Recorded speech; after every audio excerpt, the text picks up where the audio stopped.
হেদি পুকুরের ওই ভয়ঙ্কর কবরস্থানটায় আশ্রয় নিয়েছে।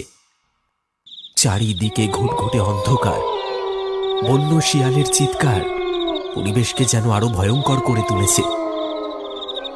চল পাচু, এবার এখান থেকে মানে কেটে পড়ি। ঝোপঝাড় ভেঙে বেরিয়ে এলো ঘোঁচু আর পাঁচু। ততক্ষণে গ্রামবাসীরা সবাই কবরস্থান ছেড়ে গ্রামের দিকে রওনা দিয়েছে। আশপাশটা ভালো করে দেখে নিয়ে পালাতে যাবে, ঠিক তখনই কাউকে দেখে থমকে দাঁড়িয়ে পড়ল তারা।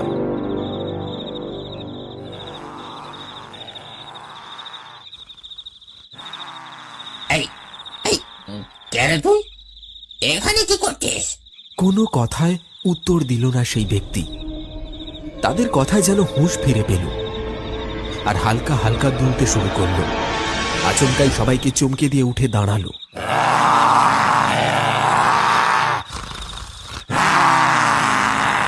গুরু, এটা কে?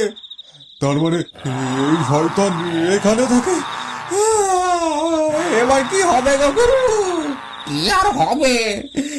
আর এক মুহূর্ত এখানে নয়, পালা এখান থেকে। তারা পালাতে যাবে, তৎক্ষণাৎ সেই মূর্তি ঝাঁপিয়ে পড়ল পাঁচুর ওপর। তারপর এক কামড়ে গলা থেকে তুলে নিল এক খামচা মাংস।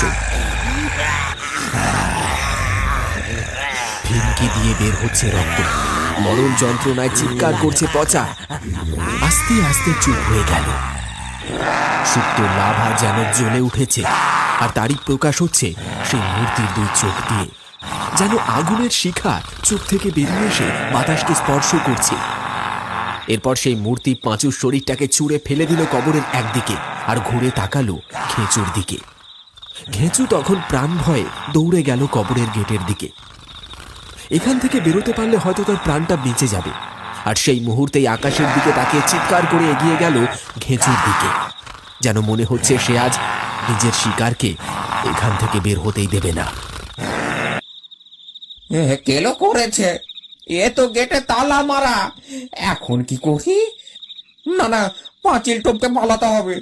গেটে তালা দেওয়া, আর এক মুহূর্ত দেরি না করে ঘেঁচু এগিয়ে গেল সামনের পাঁচিলটার দিকে।